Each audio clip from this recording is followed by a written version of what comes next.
질문을 하나 드리면서 설교를 시작하도록 하겠습니다. 사람의 제일 되는 목적이 무엇일까요? 이 질문은 제가 하는 질문이 아니고요. 성경의 교리를 요약한 소요리 문답이라는 그 문답서가 있습니다. 그 교육 교재의 첫 번째 질문이 바로 이 질문입니다. 사람의 제일 되는 목적이 무엇일까요? 그 대답은 이렇습니다. 우리 같이 읽어보실까요? 하나님을 영화롭게 하는 것과 그를 영원토록 즐거워하는 것이다. 하나님을 영화롭게 하는 것, 그리고 하나님을 영원토록 즐거워하는 것이 바로 사람의 제일 되는 목적이다. 이렇게 말씀하고 있습니다. 그럼 하나님을 영화롭게 하는 것은 무엇이고 그를 영원토록 즐거워하는 것은 무엇일까? 하나님을 영화롭게 한다는 것, 그것은요, 쉽게 표현하면 하나님을 기쁘시게 한다는 것입니다. 사람의 제일 된 목적은 바로 하나님을 기쁘시게 하는 것입니다.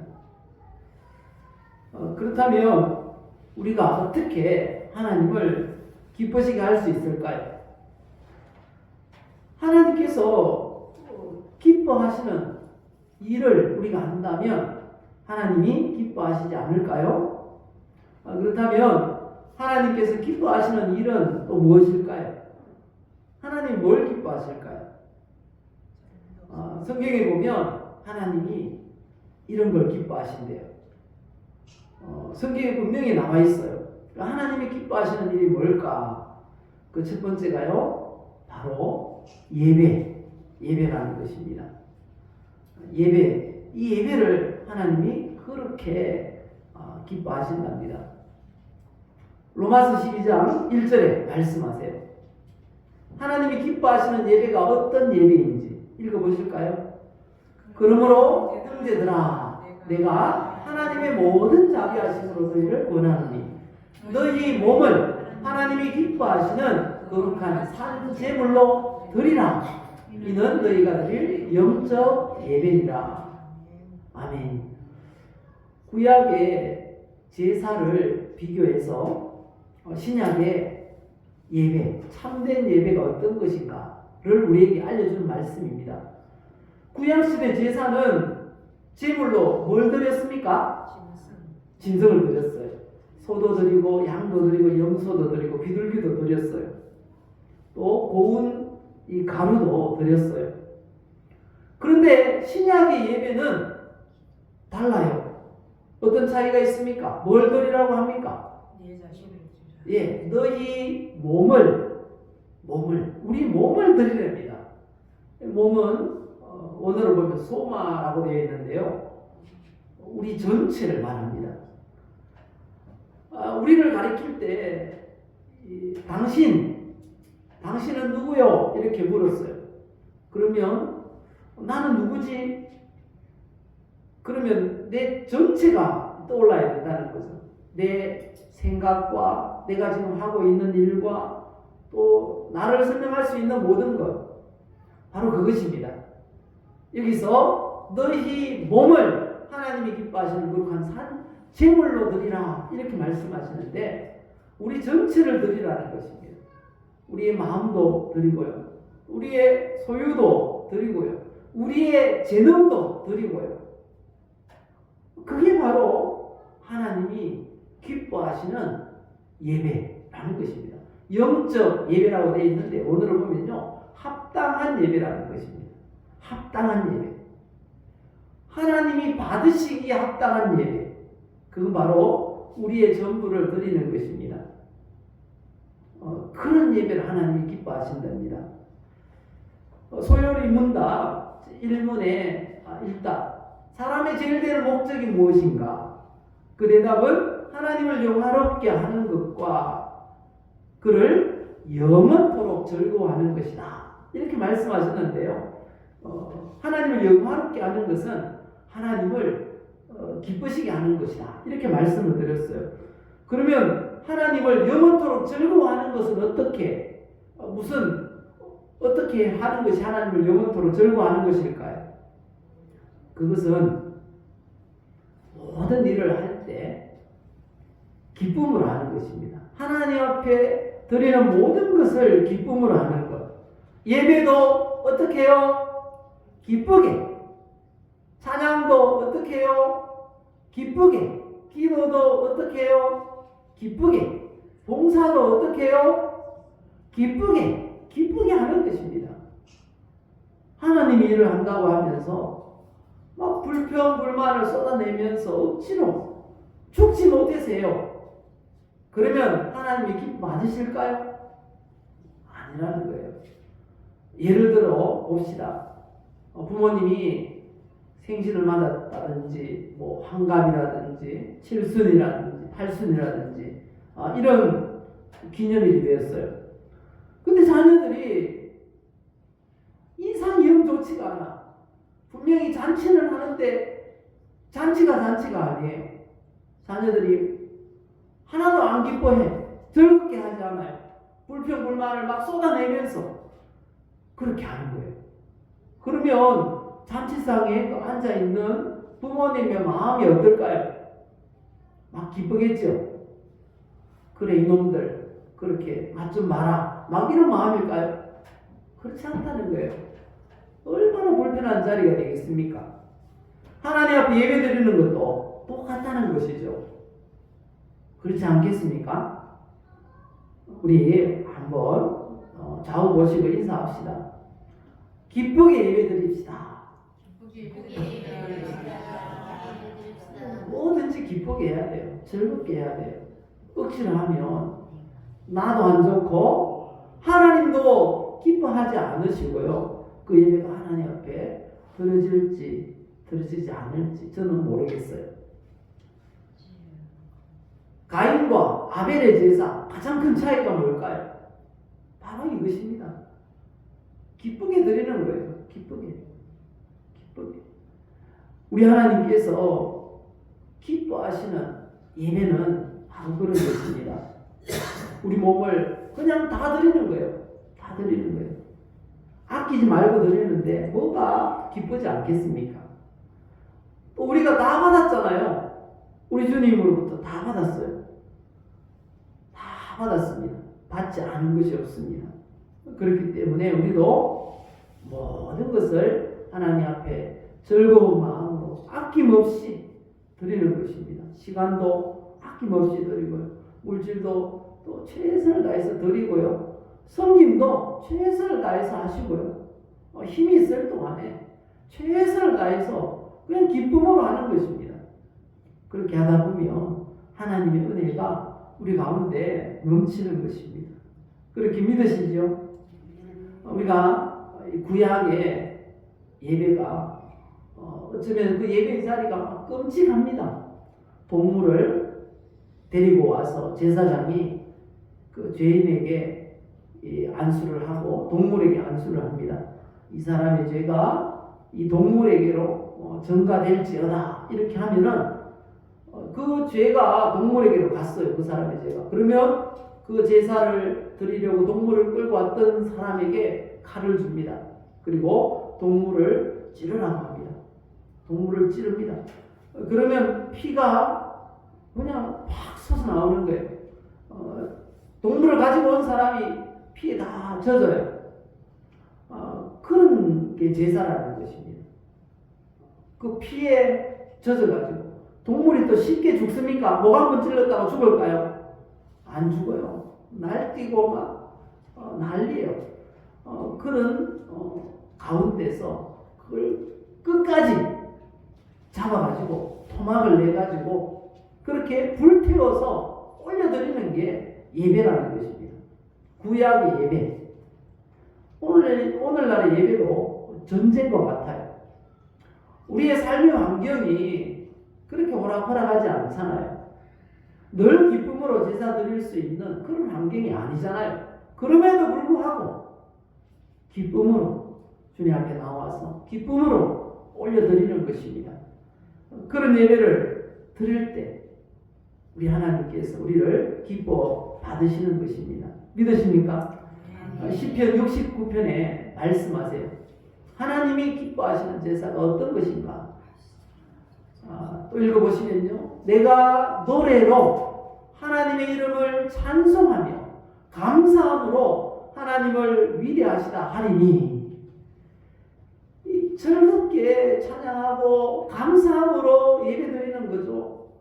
그게 황소를 드리는 것보다 하나님을 더 기쁘시게 하는 예배가 된다는 것입니다. 황소 한 마리가 얼마나 그랬습니까? 요즘 약 1,000,000원 한다는 거죠. 하나님은 1,000,000원 헌금 드리는 것보다 우리가 기쁘게 감사함으로 예배드리는 걸 더 기뻐하신답니다. 믿으십니까? 감사함으로 예배드리시기 바랍니다. 그 예배가 바로 영적 예배, 하나님이 기뻐 받으시는 합당한 예배인 것입니다. 예배에 오셔가지고 다 내려놓으세요. 그냥 편안하게 예배 드리세요. 빨리 안 끝나나? 빨리 안 끝나나? 빨리 끝나고 뭐 해야 되는데.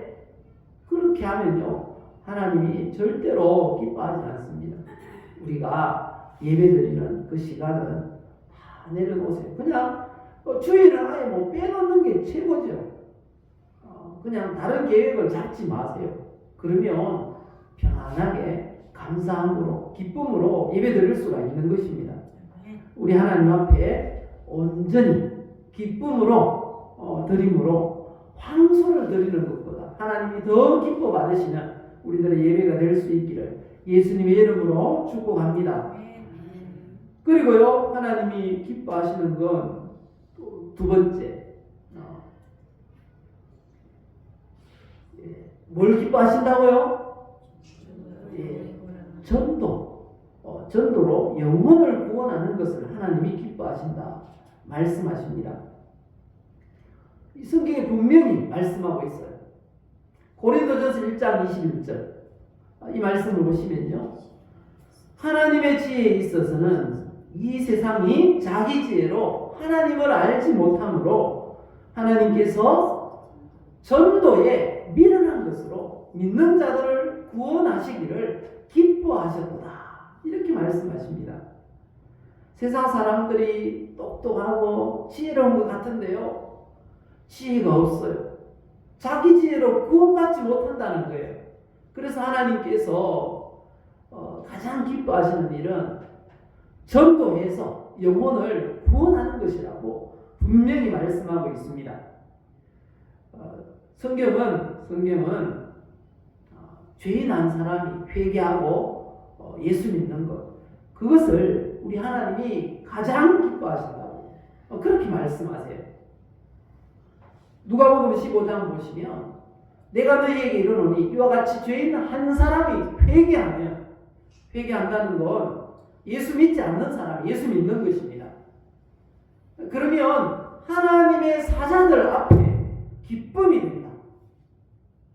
하나님을 영화롭게 하는 것이 된다는 것입니다. 하나님을 기쁘시게 하는 일이 된다, 이렇게 말씀하십니다. 우리 하나님은요, 한 영혼이 구원받는 게 소원이래요. 소원. 디모데전서 2장 4절에 또 분명히 말씀하세요. 하나님은 모든 사람이 구원을 받으며 진리를 아는 데에 이르기를 원하시느니라 말씀하십니다. 모든 사람 가운데는요, 진짜 모든 사람 다 들어있어요. 심지어 악인까지도 구원받기를 원하신대요. 우리 하나님은. 주 여호와의 말씀이니라 내가 어찌 악인이 죽는 것을 조금인들 기뻐하냐. 사람들은 그렇지 않잖아요. 악인들이 죽으면 우리는 뭐라고 합니까? 아이고 잘됐다, 고생하다, 막 그렇게 하잖아요. 요즘 구국 집회를 많이 하는데 구국 집회에 그 외치는 소리들 가운데 하나가 그거예요. 민주당 대표 이모모 씨가 죽어야 나라가 산다, 막 이렇게 외치거든요. 근데 하나님은 그런 악인조차도 죽는 걸 기뻐하지 않으신다 말씀하세요. 그리고 뭐라고 하십니까? 그가 돌이켜 그 길에서 떠나 사는 것을 어찌 기뻐하지 아니하겠느냐. 하나님은 악인이라도 회개하고 예수님을 믿고 구원받는 것을 기뻐하신다는 말씀인 것입니다. 우리 주변에도 그런 사람들이 있잖아요. 내가 생각하기에 왼수 같은 사람들 많지요. 막 나를 공공연하게 무시하고 그런 사람들, 내가 싫어할 수밖에 없는 사람들, 그런 사람들조차도 우리 하나님은 그가 회개하고 예수 믿기를 원하는 줄 믿습니다. 우리가 복음을 전하기 위해서 애를 써야 한다는 거죠. 그런데 의문이 하나 생겨요. 하나님께서는 이렇게 영혼 구원하는 걸 좋아하시고 기뻐하시는데 하나님께서 직접 하시지 않고 이 전도를 맡기셨다는 거예요. 누구에게 맡기셨을까요?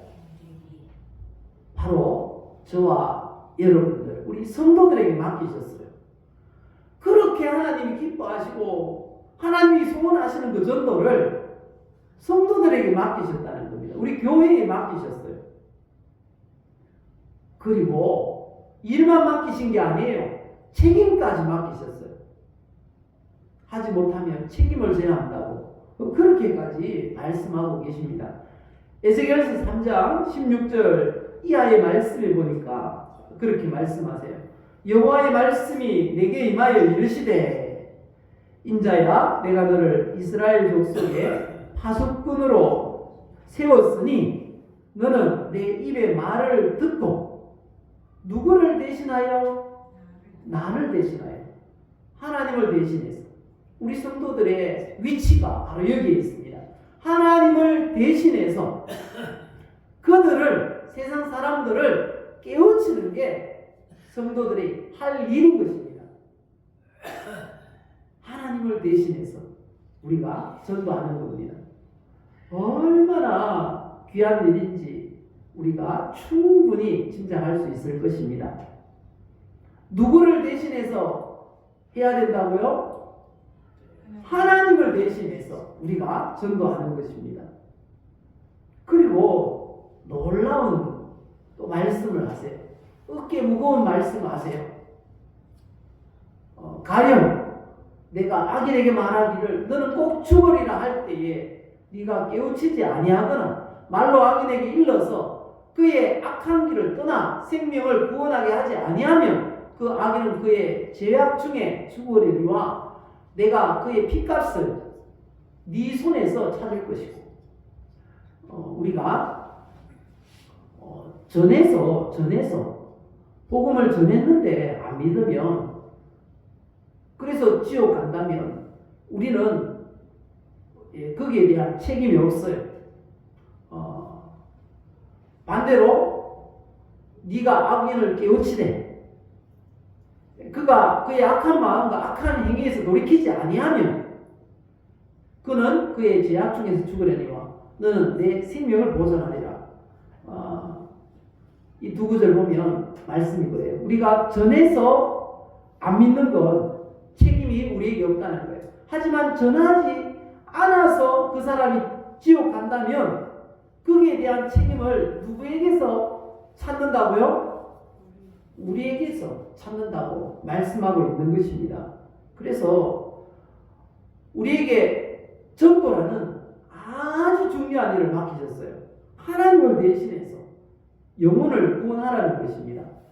그런데 순종해서 누구에게든지 그렇게 실천하면 우리에겐 책임이 없는데 실천하지 않는다면 그리고 그 사람이 복음을 듣지 못하고 죽는다면 그 피값을 우리에게 찾으신다. 그렇게 말씀하고 있습니다. 우리가 어떻게든지 복음을 듣게 해야 됩니다. 복음을 듣게 해야 됩니다. 그 사람이 믿고 믿지 않는 건 하나님께서 하실 일입니다. 하지만 복음을 전하는 건 누구의 일입니까? 바로 우리의 일인 것입니다. 분명히 말씀하셨잖아요. 나를 대신하여 그들을 깨우치라. 하나님께서 우리에게 전도를 맡기셨습니다. 그래서 성경은 성도에게 시간을 만들어서라도 전도하라고 강력하게 명령하십니다. 시간 없어요. 하지 말라는 것입니다. 하나님 앞과 살아있는 자와 죽은 자를 심판하실 그리스도 예수 앞에서 그가 나타나실 것과 그의 나라를 두고 엄히 명령하노니, 그 명령이 뭡니까? 너는 말씀을 전파하라. 때를 얻든지 못 얻든지 항상 힘쓰라. 이 말씀을 기억하시기를 바랍니다. 말씀을 전하기 위해서 노력하시기를 바랍니다. 예배 이 자리로, 복음을 듣는 자리로 초청하기 위해서 애를 써야 할 것입니다. 얼마나 이 일이 귀한 일인지 우리 하나님은 우리에게 협박을 하세요. 협박 아닌 협박을 하시는데 고린도전서 9장에 보니까요, 이렇게 말씀합니다. 이와 같이 주께서도 복음 전하는 자들이 복음으로 말미암아 살리라 명하셨느니라. 복음 전하면 주님께서 우리에게 복음을 맡기시잖아요. 전도하면 하나님 우리 인생을 책임지신답니다. 바로 이 말씀이 그 말씀이에요. 복음을 전하는 자들이 복음으로 말미암아 살리라. 그리고 또 우리에게 말씀하세요. 내가 복음을 전할지라도 자랑할 것이 없으면 내가 부득불 할 일임이라. 만일 복음을 전하지 아니하면 내게 화가 있을 것이다. 복음을 안 전한 우리 자신에게 화가 있다는 것입니다. 그런데 반대로 자원해서 하나님의 명령에 순종해서 복음을 전하면 어떻게 된다고요? 예, 상을 얻으려니와 이렇게 말씀하십니다. 우리 하나님은요, 바로 이 일을 위해서 예수님을 이 땅에 보내셨다고 그렇게 말씀하세요.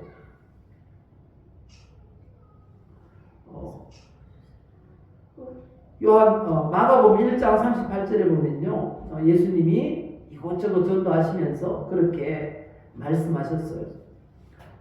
가까운 다른 마을들로 가자. 내가 거기서도 전도하리니 내가 이를 위하여 왔노라. 이렇게 말씀하셨습니다.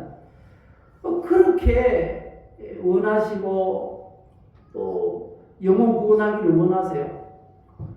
그렇게 원하시고 또 하나님이 기뻐하시는 그런 전도를 하나님이 하시면 훨씬 쉽지 않겠습니까? 하나님이 하시면 뭐 하루아침에 뭐 수백 명, 수천 명도 전도할 수 있을 거예요. 그렇지 않습니까? 그런데 그런 전도를 하나님께서 직접 하시지 않고 왜 우리같이 부족한 성도들에게 전도하라고 그렇게 맡기셨을까요? 그 이유가 뭘까요? 두 가지 이유가 있는데요. 그 첫 번째가 뭐라고요? 네, 상 주시려고. 그냥 예수님 믿고 그럭저럭 살다가 천국 가는 것보다 멸류관을 준비하라는 것입니다.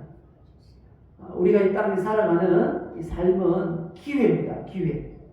하나님 앞에 상급을 준비할 기회로 허락하신 것입니다. 그래서 사람들을 만나게 하시고 우리에게 복음을 전하라고 기회를 주고 계신 것입니다. 우리가 준비해야 됩니다. 기회가 있을 동안에 하나님께 가기 전에 우리가 상 받을 준비를 해야 된다는 것입니다. 그리고 두 번째 이유는요, 영혼의 가치가 가장 귀하다는 것을 우리에게 알려주시기 위해서 그렇게 전도하라 말씀하고 계시는 것입니다. 한 영혼의 가치보다 더 중요한 건 없다고 성경은 말씀하고 있습니다. 마태복음 16장에 보니까요, 사람이 만일 5,000원을 얻고도 제 목숨을 잃으면 무엇이 유익하리요? 사람이 무엇을 주고 제 목숨과 바꾸겠느냐? 목숨과 세상 전부도 바꿀 수 없다는 것입니다. 그리고 돈이 아무리 많아도 그 돈으로 한 영혼 구원할 그 가치가 없다는 거죠. 이 세상에 아무리 많은 그런 돈을 가지고 있다 할지라도 한 영혼 구원할 그런 가치조차 안 된다는 것입니다. 왜 이렇게 영혼의 가치가 비싼 것일까요? 그 이유는요, 우리가 하나님의 형상이기 때문입니다. 하나님의 형상. 우리는 하나님의 형상입니다. 그래서 예수님께서 우리 영혼을 구원하기 위해서 어떻게 하셨습니까? 피를 흘리셨어요. 피를. 예수님이 피를 흘리셨다는 건 죽으셨다는 거예요. 우리를 구원하기 위해서 예수님이 죽으실 만큼 그 영혼의 가치가 비싸다는 것입니다. 그래서 우리의 존재는, 우리의 몸값은 바로 예수님짜리라는 것입니다. 우리나라를 대표하는 축구 스타가 있잖아요. 최고의 그런 지금 주가를 올리고 있는 축구 선수 손흥민 선수 아시잖아요. 그 손흥민 선수가 몸값이 굉장합니다. 그런데 우리가 더 비싸요. 믿으십니까? 우리가 더 비싸요. 우리는 예수님짜리이기 때문인 것입니다. 한 번 더 인사하실까요? 당신은 예수님짜리입니다. 우리가 하나님이 기뻐하시는 일 두 가지를 말씀드렸습니다. 그 첫 번째가 뭐라 그랬습니까? 예배. 두 번째가 뭐라 그랬습니까? 전도. 예배, 전도. 하나님이 기뻐하시는 그 일을 잘 감당할 수 있기를 바랍니다. 예배, 전도. 하나님이 전도를 또 그렇게 기뻐하신다고 합니다. 우리가 이제 부활 주일이 약 한 달쯤 남았습니다. 한 달쯤 남았는데 우리가 한 달 조금 더 남았어요. 더 남았는데 영혼을 그동안 전도하기 위해서 노력하는 그런 시간을 가지려고 합니다. 영혼 구원을 위해서 가장 먼저 해야 될 게 뭘까요? 영혼 구원을 위해서 가장 먼저 해야 될 일이 뭘까요? 전도 대상자를 작정을 해야 돼요. 오늘 읽었던 성경을 보니까요, 전도는 마치 출산과 같다, 이렇게 말씀하고 있습니다. 사도 바울이 전도해서 이렇게 교회들을 세웠어요. 고린도 교회도 세우고 데살로니가 교회도 세우고 그렇게 세웠어요. 세웠는데 이렇게 자기가 세운 교회들에 대해서 이렇게 말씀하고 있습니다. 마지막 부분 보면요, 그리스도 예수 안에서 내가 복음으로써 너희를 낳았습니다. 출산했다는 거예요. 복음으로 너희를 낳았다. 그럼 복음으로 낳는 게 전도라는 것입니다. 그렇다고 우리 전도 대상자들을 우리가 어떻게 낳을 수 있겠습니까? 낳기 위해서는 먼저 과정이 필요하잖아요. 결혼하면 아기가 생깁니다. 아기가 생기면 출산을 합니다. 그런 과정을 전도에 비유하고 있는 것입니다. 아기를 만들어야 생산을 할 수 있잖아요. 그래서 잉태의 과정이 있어야 된다는 거죠. 그렇게 영혼을 잉태하는 것, 그게 바로 작정하는 겁니다. 마음으로 작정하는 거예요. 나는 이 사람 전도해야지 라고 마음으로 전도할 대상자를 품는 것입니다. 그게 바로 잉태하는 것입니다. 오늘 말씀의 제목이 뭡니까? 영혼을 품어라. 영혼을 품어라. 어떻게 품을 수 있습니까? 내가 이 사람 전도해야지 라고 그렇게 마음속으로 품는 것입니다. 우리 주보에 삽지된 이 삽지 보셨죠? 나의 전도 대상자 예가 있습니다. 부모님, 남편, 아내, 아들, 사위, 딸, 며느리, 뭐 형제, 사촌, 처남, 처제 여러 많아요. 옆에 보면 조카, 숙모, 외숙모, 삼촌, 외삼촌, 그리고 뭐 직장 동료, 동네 이발사, 미용사, 뭐 집배원, 뭐 여러 사람들, 어쨌든 모든 이웃들, 나와 관계된 모든 사람들을 이름을 아는 대로 예수 믿지 않는 사람, 교회 다니지 않는 사람 적어보는 것입니다. 그리고 여기서 또 추려야 돼요. 어떻게 추립니까? 주일날 초청하면 교회에 올 수 있는 거리에 있는 사람을 추리는 것입니다. 그렇게 해서 여기 보면 9명 돼 있죠. 이름을 쭉 적어 보십시오. 적어 보시고 연락처도 전화번호도 적어 보시고요. 그리고 관계도 뭐 이웃이면 이웃, 또 친구면 친구 적으시기 바랍니다. 교회에 나오지 않는 분, 나오다가 낙심한 분, 뭐 누구든지 괜찮습니다. 9명의 전도 대상자를 적으시기 바랍니다. 2번 적어야 돼요. 여기 보면 나의 전도 대상자 작정서 개인 보관용이 있고요. 그리고 교회 제출용이 있습니다. 교회 제출용에 보면 우리 성도님들의 이름을 또 적으시고요. 밑에다가 전도 대상자 쭉 적으시기 바랍니다. 내가 이 사람 전도해야지 이렇게 품지 않으면 전도를 할 수 없어요. 목표가 있어야지 전도할 수 있잖아요. 그래서 이렇게 번거롭지만 이렇게 하려고 합니다. 오늘 적으실 수 있으면 적어서 내시면 좋고요. 그리고 못 적어서 제자리에 놔두셔도 되겠습니다. 그리고 다음 주까지 받도록 하겠습니다. 다음 주에 꼭 다 적어 오세요. 기도하면서 또 쭉 아는 분들 다 적어 보세요. 다 적어 보시고 이렇게 9명만 추려서 쭉 적어 보시기를 바랍니다. 그리고 위에도 적으시고 밑에도 적으시고 하나는 내가 가지고 늘 기도하시며 그렇게 초청할 준비하시고요. 또 밑에는 내주시면 제출해 주시면 또 제가 새벽마다 기도하겠습니다. 그렇게 해서 이렇게 밑으로 당기면 찢어지도록 되어 있어요. 그래서 다음 주 찢어서 헌금 시간에 같이 이렇게 제출하시면 되겠습니다. 언제까지 이 작정서를 내면 된다고요? 다음 주까지. 다음 주까지 꼭 적어서 제출하시기를 바랍니다. 다음 주 또 안 적은 분 또 계실지 몰라요. 그래서 다음 주 또 적는 시간 가지겠는데요. 미리 적어 오시면 더 좋겠습니다. 저는 지금까지 살아오면서 여러 죽음들을 그렇게 목격했어요. 가장 충격적이었던 일은 그 청도에서 있었는데요. 그 45세에 세 아들을 둔 가장이에요. 근데 갑자기 그냥 자다가 돌아가셨어요.